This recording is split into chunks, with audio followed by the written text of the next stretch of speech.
Hello guys, welcome to our channel. இன்றைக்கி என்ன recipe பார்க்க போகிறோம் அப்படின்னா, இது மாம்பழ சீசன் இல்லையா, அதை வச்சு ஒரு கிட்ஸுக்கு எல்லாம் பிடிக்கிற மாதிரி ஒரு ரெசிபி நம்மளுக்கும் கண்டிப்பாக பிடிக்கும். எப்படி செய்யுதுன்னு பார்த்துடலாமா?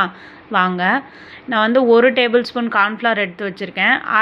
அரை கப் சர்க்கரை, 3/4 கப் பால், அப்புறம் 2 மாம்பழம் எடுத்து வச்சுருக்கேன். 1/4 கப் பால் வந்து தனியாக எடுத்து வச்சுருக்கேன். மாம்பழம் வந்து இந்த மாதிரி நல்ல பழம் வந்து உள்ளே நல்லா கலராக நல்ல டேஸ்ட்டாக இருக்கிற பழமாக எடுத்துக்கோங்க. ஃப்ளேவரும் நல்லாயிருக்கும் அப்போ தான் நமக்கு. இதே மாதிரி தோல் சீவிட்டு குட்டி குட்டியாக கட் பண்ணி எடுத்துருக்கேன். இப்போது ஒரு மிக்சர் ஜாரில் நம்ம கட் பண்ணி வச்ச மாம்பழம் ஆட் பண்ணிக்கலாம். இதே மாதிரி எல்லாமே 2 மாம்பழம் ஃபுல்லாக நான் இதில் சேர்த்துக்கிறேன். சேர்த்துட்டு நம்ம சர்க்கரை எடுத்து வச்சோம் இல்லையா, இதுக்கு நான் அரை கப் எடுத்து வச்சுருக்கேன்.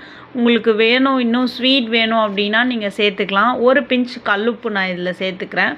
சேர்த்துட்டு இதை நல்லா கிரைண்ட் பண்ணி எடுத்துக்கலாம். நல்லா ஃபைனாக அரைச்சி எடுத்துக்கோங்க.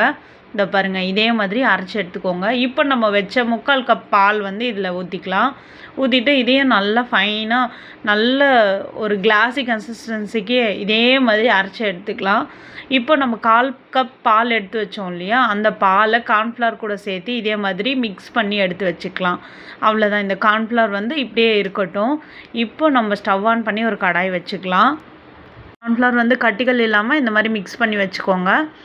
ஸ்டவ் ஆன் பண்ணி ஒரு கடாய் வச்சாச்சு. கடாயில் நான் எதுவுமே சேர்க்கல. இந்த மேங்கோ பியூரி மட்டும் இதில் போட்டுக்கலாம். போட்டுட்டு மாம்பழம் நம்ம அரைச்சி வச்சது இதில் போட்டுட்டு நல்லா இதே மாதிரி கொதி வரட்டும்னு கிண்டி விட்டுட்டே இருங்க. நான் விஸ்கி எடுத்திருக்கேன், நீங்கள் வேறு எது வேணாலும் எடுத்துக்கலாம். அப்புறம் நல்லா கொதித்ததுக்கப்புறமா நம்ம கரைச்சி வச்சோம் இல்லையா, அந்த கார்ன்ஃப்ளவரை இதில் சேர்த்துக்கலாம். சேர்த்துட்டு இதே மாதிரி நல்லா சுருண்டு நம்மளுக்கு அந்த கன்சிஸ்டன்சியே மாறி வரும், அல்வா பதம். அந்த மாதிரி வந்தவுடனே நம்ம ஆஃப் பண்ணிடலாம். ஆஃப் பண்ணிவிட்டு ஒரு கிண்ணம் வச்சுட்டு அந்த கிண்ணத்தில் நான் இதை ஊற்றி ஒரு 2 ஹவர்ஸ் செட்டில் ஆக விட்டுட்டேன். 2 ஹவர்ஸ் அப்படியே மூடி வச்சு இப்போது நான் உங்களுக்கு இங்கே எதிரவே காட்டுறேன் பாருங்கள்.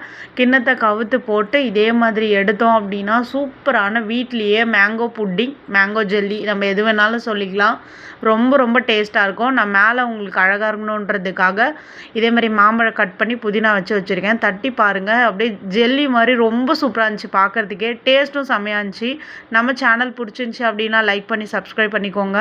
இதே மாதிரி வீட்டில் செஞ்சுட்டு என்ஜாய் பண்ணி எப்படி இருந்துச்சு அப்படின்றத சொல்லுங்கள். தேங்க்யூ.